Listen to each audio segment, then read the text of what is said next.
Welcome, Pod. Welcome back into TCM Pod. Again, I appreciate you guys joining me and my co-host, the GOAT co-host, Spencer Mathis, my brother right here on TCM Pod. We had a great week, a great show last week, and we mentioned our World Series prediction. That video's taken off. If you guys missed that, you might want to go hear that. You might be inclined to know who exactly we've got in the World Series, and I think it's a pretty good matchup, one that pretty much everybody would agree would be a solid matchup as of right now, mid-July, and where the teams are at as they get set for the second half of the season. But with that, Spence, we've got chatter across Major League Baseball. Speaking of the last podcast, I got under the skin of a couple of Braves fans, of course, by telling them that they don't have a good enough infield.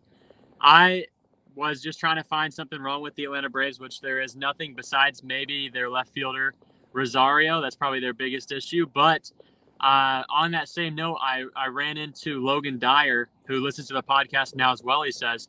And he listened to last week's episode. And he also had some issues with what I said about the Braves, but I already knew that he was coming to talk to me about that anyway when I was at the gym yesterday. But then he told me a story about Eli Dills and him. You know Eli Dills, right? Yes, I know Eli Dills. On Sunday night or Saturday night, they went to the Braves game, and after the game, Eli and Logan went to go eat dinner and whatnot after the game or whatnot, and they get to the place that they're going to eat dinner, and Eli Dills calls somebody, and then 20 minutes later, the Atlanta Braves relief pitcher, A.J. Minter, shows up to dinner with them, and they had dinner together, hung out for the full night. Logan, of course, didn't get back until like 5, had a tough day the next day, but I thought that was a cool story with A.J. Minter, a pretty good relief pitcher, at least over the years. He's been dealing with some injuries this year and hasn't had his best year, but I thought that was a cool story that they hung out with the Major League Baseball player. Then Eli Dills just casually hanging out with Major League Baseball players out of nowhere was something that was not on my bingo card for Sunday to hear. Well, I know that him and AJ have been friends for quite some time now. In fact, when I was the Stringer reporter last week at the Braves clubhouse at Tropicana Field, I actually talked to AJ about Eli Dills, and he said, yeah, that's cool. I've heard of you because I mentioned my name. So pretty neat there. And we also talked about AJ and his injury, and he wasn't too concerned about it at the time. I believe he went on the 15-day IL right after that game. But to media, he was downplaying it heading into the All-Star break. But, yeah, I know that Eli's been friends with AJ for a while, and I mentioned it at the clubhouse last week at Tropicana Field for the Braves, and AJ's like, yeah, man, yeah, I know of you. Eli's talked about you, so pretty cool stuff there. But continuing here with Major League Baseball and the upcoming trade deadline, Spence, Shohei Ohtani, the 29-year-old superstar, has been in the headlines as of late as a potential trade target for teams across Major League Baseball, as the Angels look like their season is over with in terms of playoff hopes. Even though there's still another half to go, they've pretty much tossed in the towel, Spence. What's your gut feeling regarding Shohei Ohtani, the 29-year-old, as we approach the trade deadline in about 2 weeks? Continuing here on the podcast, and I believe that we have, in fact, lost Spencer, who was doing our podcast from the car. Shohei Ohtani, the superstar, the pitcher, the DH for the Los Angeles Angels, in the headlines as a potential trade target here as we approach the trade deadline in about 2 weeks. So very interesting stuff regarding Shohei, a 29-year-old superstar, really arguably the face of Major League Baseball. And even though they have Mike Trout there with the Angels, the fact that, Trouty has not really had much success in terms of playoff appearances, playoff wins, if any, throughout his Major League Baseball career is interesting. It's sad to say the least. However, with that being said, they added Ohtani, and he's been phenomenal, and they still have struggled to make the postseason. So the fact that Shohei Ohtani has been unable to do anything with the Angels as far as playoff success and him wanting to win does have me feeling like the Angels might make a trade and give away the 29-year-old superstar, which would be utterly incredible regarding, one guy on the move as we approach the trade deadline and how he can help out other teams across Major League Baseball and help a team win, more importantly, because ultimately that is what Shohei Ohtani wants. He said it at the All-Star game a little bit over a week ago. Hey, I want to win. And, I don't think he's going to be able to do that this year, at least, with the Los Angeles Angels. So Shohei Ohtani will continue to, stay patient, continue to own his craft as he has done throughout his entire Major League Baseball career with the Angels. And we'll see what happens with that. Now, obviously, I'm joined again by Spencer Mathis. We continue to talk about Shohei Ohtani in the meantime. And Spence joins us right here from the car once more. And I was talking about Shohei Ohtani, the 29-year-old superstar, right near the trade deadline and the chatter of him potentially getting traded after his comments made at the All-Star game, Spence, about him wanting to win. And the Angels, they don't look like a team that's going to win this year. I know there's still half a season left, but just doesn't look too pretty there in Los Angeles. Yeah, and before I talk about that, I want to talk about hopefully I can get a new phone soon and finally get away from iPhones, because this is the second or third time that I've tried to do a podcast on the iPhone and it just can't handle it. It's 80 degrees outside. It's on a very cold dash. The AC is all the way turned up, and again, it overheats by itself. So again, going past the iPhone and into the Android will be my next thing. But again, talking about Androids, Shohei Ohtani is the best player in baseball right now. He is literally a robot. He just hit his 33rd home run last night. He's on the Angels, and every time him or Mike Trout does something good, it seems like they still lose the game. There's a Twitter account that emphasizes that every single time they lose, it'll be like Ohtani hit for the cycle. Mike Trout hits two-run home runs as the Angels fell to whatever team they were playing, 9-8 or whatnot, because their pitching's horrendous. And those are really the only two guys that are producing on that team. And Mike Trout's not the same player that he was over the years. At least this season, he's not the exact same. He's having one of his down years, but of course, a down year for him is an A-plus season for a lot of guys. But Shohei Ohtani, on the other hand, is the best player in baseball. He's surpassed his teammate Mike Trout. And for Ohtani to say that he wants to go to a winning team, I think that's a big thing. But again, if you're the Angels, of course, now you can get something for him. But do you want to trade him now and lose all your fans this season, or do you want to wait till next season? But the thing is, if they trade him now, which they should, I forget when the trade deadline is. Of course, the All-Star game. August 1st. Yeah, and the All-Star break just ended, so they've got less than 15 days now to make that trade. But I think that that's something that they have to do.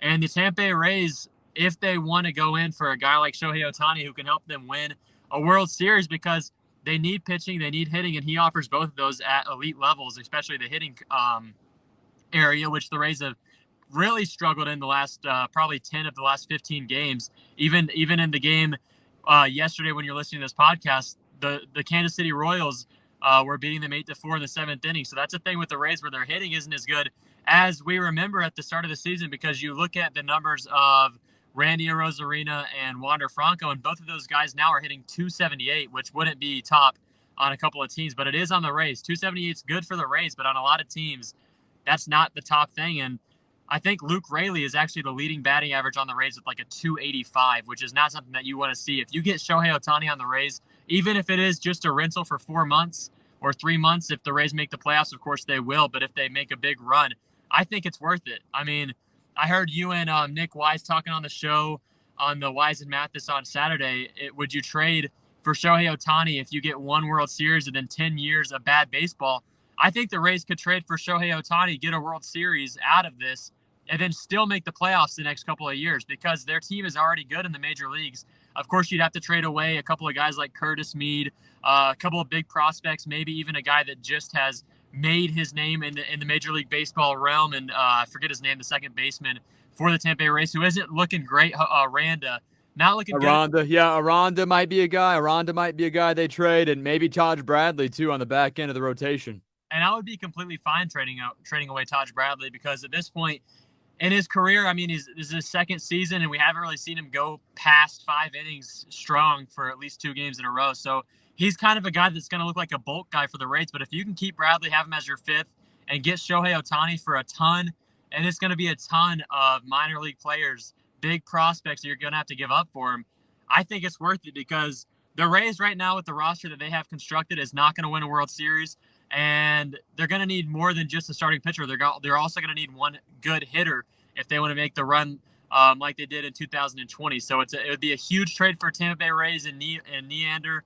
And I think it's something that they have to do if they really are serious about winning this World Series, or at least trying to. Hopefully we can see something that they at least tried to trade for Shohei Ohtani, which is what it's looking like. And, of course, 3 months of Ohtani, I think, is worth the World Series, because most likely we're not going to be able to re-sign him if the Tampa Bay Rays were able to get him. He'd go to a bigger market, but he would already have that World Series under him, and that may sway his decision of going to a team like the New York Yankees or somebody like that, maybe going for more of a contender, or like a bottom barrel team like the Tampa Bay Rays, who have one big contract, and that's Wander Franco. Why not make it two with what could be the greatest baseball player in Major League Baseball history if he can do this for 5 or 6 more years? Yeah, and again, talking about Shohei Ohtani, yeah, I'm generally speaking here, not only with just the Rays, but also, Major League Baseball. Would you be willing to sacrifice your entire farm system for several years and maybe a couple of big leaguers too to get Shohei Ohtani? And yeah, we talk about if it guarantees a World Series. That's what we talked about on Wise and Mathis on Saturday. However, there are no guarantees when it comes to baseball and making this trade. So what if you put all of your eggs in one basket? You traded for Ohtani, and he goes down with an injury, and then you've lost half your farm, if not all of your farm, and then 2 or 3 guys that, make some MLB appearances throughout the season, like a Taj Bradley or across Major League Baseball in general, just guys that, get sent up and come back down on occasion to AAA regarding other injuries and when they're cold or whenever they're getting hot there at the plate or, obviously on the bump for a Major League Baseball team. So the thing is, with the 29-year-old Shohei Ohtani, yeah, he is a superstar, and yeah, he can hit the ball well. He can pitch the ball extremely well too. However, it is a rental, and the thing is, are you really guaranteed, winning a World Series? For me, if I were an organization like the Tampa Bay Rays, who have yet to win a World Series, yes, I would feel like, okay, I think you should at least try to go all in, place a phone call, try to go all in, because we heard earlier this week that from Bob Nightingale of USA Today on the Ronnie and T Crash show that it might not take exactly what you think, since it is just a 3 or 4 month rental. 2 or 3 of your top 10 prospects right away would be what you might have to give up. They're not expecting a Juan Soto trade like we saw from the Nationals to the San Diego Padres last year. So with that being said, it is a rental. It's like having a luxurious rental car, whenever you're going on vacation. Yeah, it's a cool ride while it works, but as soon as you go turn the car in, or if you have any issues, you're regretting, why did I spend so much on this rental car? Why did I do this? And I'm making that relatable to everybody out there. What if Shohei Ohtani goes down? And you really can't play the what if game and everything. However, in a situation like this where you do put your organization back, maybe not 10 years with an organization like the Rays, but I think a good 3 to 5 years, especially when you're in a great division as the Rays are, with the Yankees, with the Red Sox, with the Orioles, with the Blue Jays, that some of those teams are struggling this year, but generally speaking, this is by far the best division in baseball right now, along with the NL East. Of course, they're consumed by the Atlanta Braves.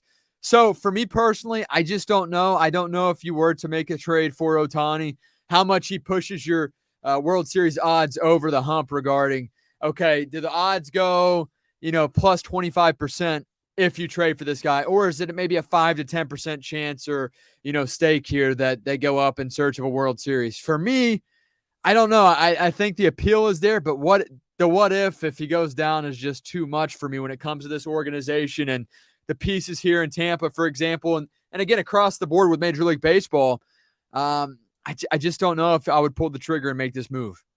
Yeah, I think a lot of these hypothetical trades are forgetting the fact that Ohtani is not going to be with the Angels next season because he's not going to re-sign with a team like the Los Angeles Angels. So they're going to have to be willing. I think they're going to have to trade away Ohtani because this isn't a team that looks like a playoff team at all right now.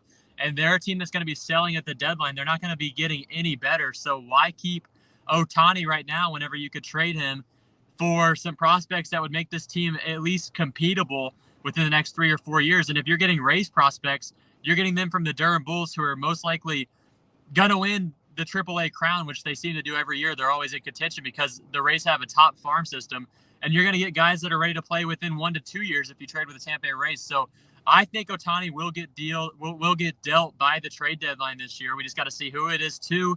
Hopefully it's to the Rays. And I think the Rays have some really good prospects that would really help out a team like the Los Angeles Angels. Of course, it's a little bit of bias speaking, but even if you're not biased right now, you can tell, everybody around the league knows that the Tampa Bay Rays farm system is great and the Tampa Bay Rays management is great at finding guys that are going to be MLB level players eventually. And I think that's what has contributed to this Rays success ever since Kevin Cash took over as manager 8 or 9 years ago. Now they've been a team that has been able to compete ever since Joe Madden has left consistently, at least over the last 5 years, making the playoffs every year. Yeah, no doubt. And again, I think Ohtani is the greatest player in Major League Baseball right now. And he does separate himself. He's on his own little island, if you will, of talent. He is the best player across the league. However, making a move like this, I think that you really have to be that confident that he helps you out just for 2 or 3 months. And on the flip side, do the Angels really want to give him up? Are they really ready to throw in this season and go ahead and give up? I don't know. The competitive side of me says, hey, let's not give up just yet. But, being real and seeing how far back the Angels are in their division, you do think, okay, this is a tall mountain to climb. And yeah, Trout's been there. He's still there, but he's suffered a little bit through injury as of late. He's still one of the best players in Major League Baseball, but Ohtani is far surpassed Trout, at least as of right now. And I hear teams like the Yankees might be big buyers too, which the Yankees, they might be able to make a trade for him. Or if they do not make a trade, if the Angels do hang on to Ohtani, I do see the Yankees or the Dodgers paying big time money next year whenever Ohtani's a free agent, and Ohtani jumping ship and going to one of those big league clubs and saying, hey, you know what? I want to win. These are the two clubs that give me that best chance to win. And on top of that, they're going to give me boogos of money and we're going to be rich. And he already makes lots of money. However, the paycheck he's going to get probably will push like $600 million if I were to guess.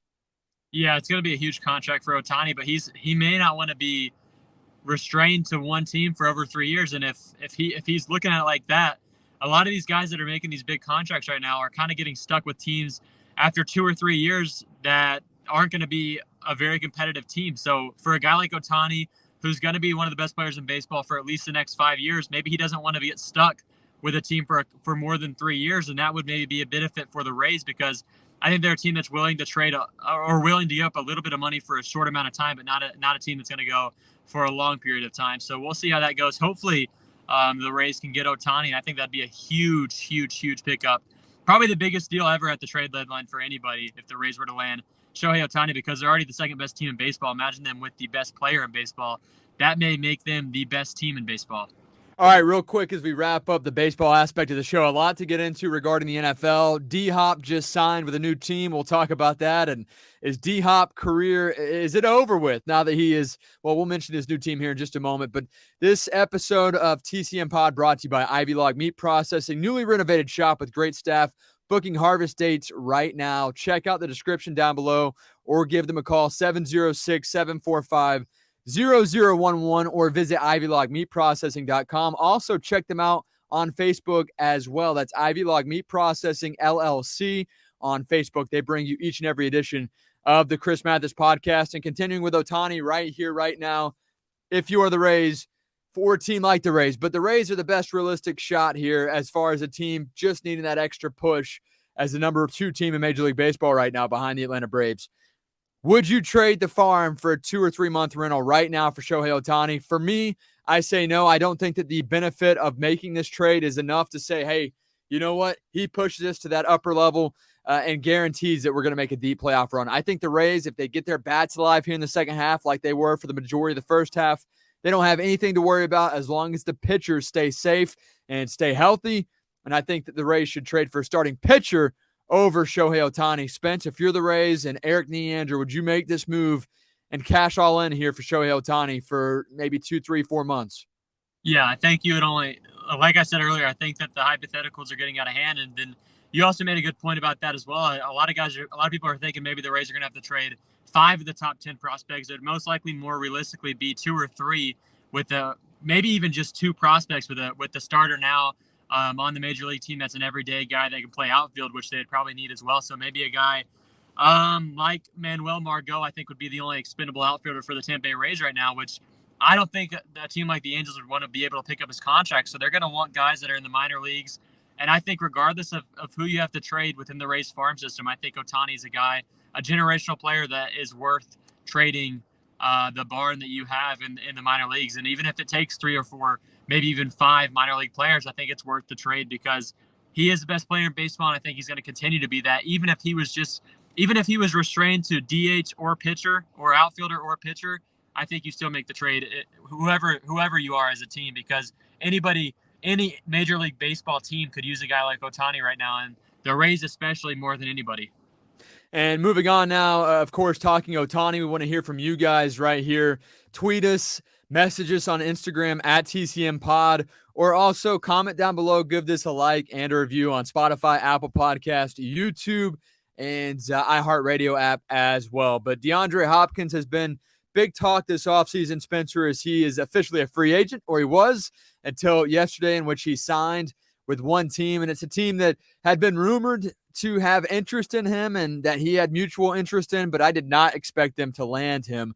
And I'm talking about the 29-year-old, or I should say the 31-year-old wide receiver DeAndre Hopkins has officially signed a 2-year deal with the Tennessee Titans. It's a 2-year deal, $26 million with up to $32 million in incentives over a 2-year span. So my initial reaction to this is, what was he thinking, number one? Number two, how much better does this make the Tennessee Titans? DeAndre Hopkins, obviously they have Ryan Tannehill at quarterback, and Derrick Henry, who's getting a little bit older.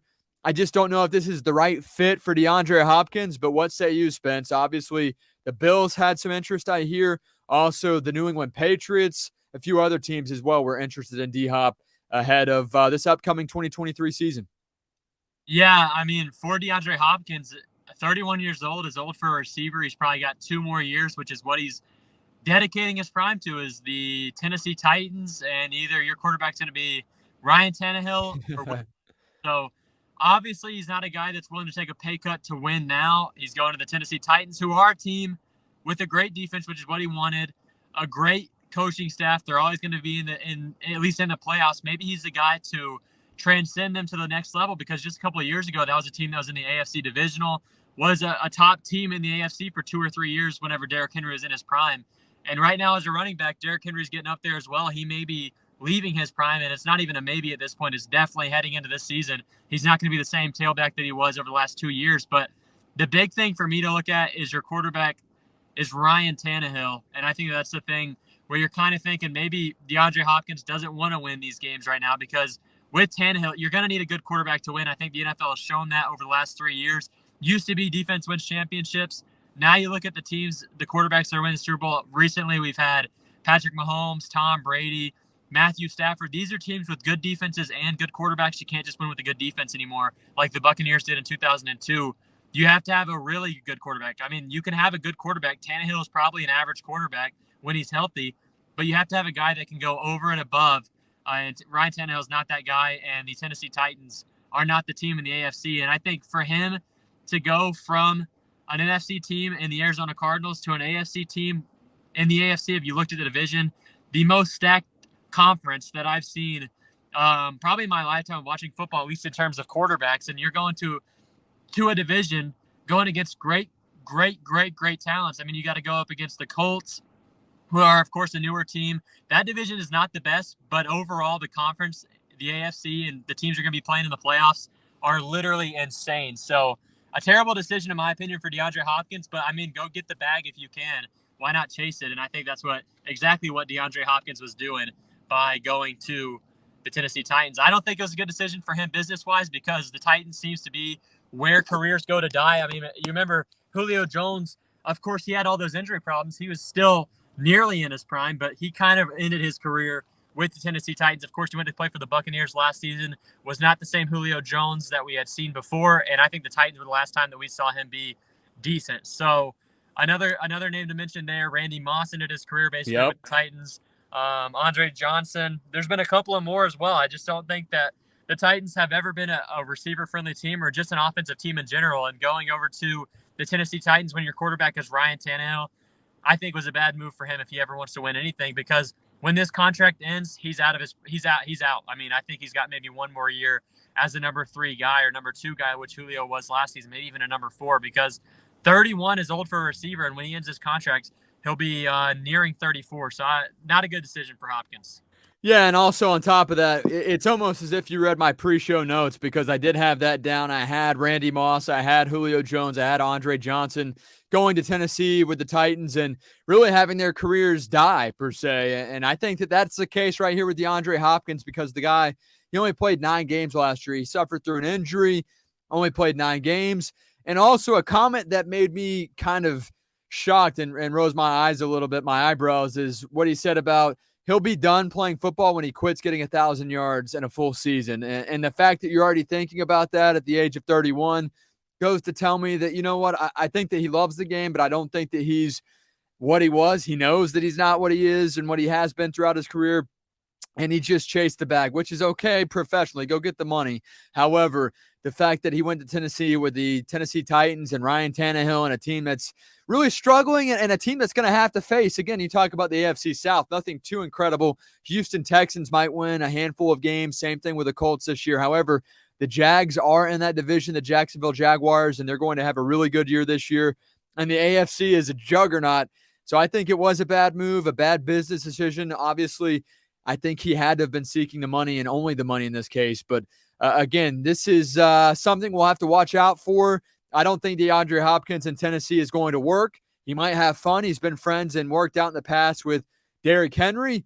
But this move right here is exactly why I don't do my fantasy football draft in July. I wait till closer to kickoff and closer to training camp. And speaking of training camp and the NFL, I did reach out to one more thing about the Titans. I don't want to discredit how good the Titans are with Mike Vrabel as their head coach, but just Tannehill being the quarterback is just not the way for DeAndre Hopkins to go. But maybe DeAndre Hopkins was sold by Mike Vrabel, who's an incredible head coach, and you can't look past that because that one year whenever they went to the AFC Divisional, they had the most injuries in NFL history in terms of starters going down and missing games, and they ended up finding their way to the AFC Divisional. So maybe he's seeing something that we don't see in a guy like Ryan Tannehill, but I think a team that he should have looked out for, of course, maybe he wants to be the number one and whatnot, but a team that he really should have looked out for was the Minnesota Vikings, because if they would have had Justin Jefferson and DeAndre Hopkins at receiver with the defense that they've already built and their new head coach, I think they would have been a juggernaut and a team that would have gone far in the NFC. But the Titans are in the AFC and DeAndre Hopkins should not be there. That's where he ended up going. I don't think they're going to be a team. They're going to make the playoffs, but they're not going to make an actual push versus a team like the Kansas City Chiefs, versus a team like the Cincinnati Bengals, maybe even the New York Jets. Maybe they could squeeze past them. I don't even foresee that. I don't see them beating Aaron Rodgers in the Jets defense. So I just think it was a bad decision for him, but we'll see how that goes throughout the season. I think this kind of moves DeAndre Hopkins. Speaking of the fantasy drafts, this moves DeAndre Hopkins out of the first 3 or 4 rounds at least. Yeah, and again, you're talking about the Vikings, their wide receiver core. They also drafted Jordan Addison, which would have been fun to watch, the trio of Jordan Addison, of course, Justin Jefferson, and our guy in DeAndre Hopkins. But you know what? With that being said, you talk about Kirk Cousins and the Vikings. I'm going to go watch episode 1 of Quarterback on Netflix tonight. That looks fun. And I'm I'm through 3. It's a very good show. It's like Hard Knocks on crack. Great. I love Hard Knocks. Even my girlfriend Nia, who's kind of getting into the NFL over the last season because she's kind of forced to with me being an NFL fan. She loves this show, and of course she likes Patrick Mahomes because you can't really hate Patrick Mahomes. The only thing that she doesn't like is his voice. But I mean, even looking at, she can even see the differences in these 3 quarterbacks. She noted the fact that Marcus Mariota only watches film. Ryan Tannehill at least recovers and watches film. And then you look over at what Patrick Mahomes is doing.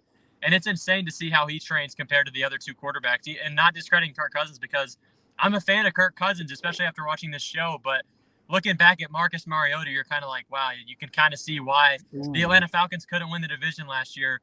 Because Marcus Mariota, you'll see at least in the first couple episodes, threw away a couple games just based on the fact that he's kind of a crybaby, it seems. At one point in the show, they were talking to Marcus Mariota after they hit the bye week or whatnot.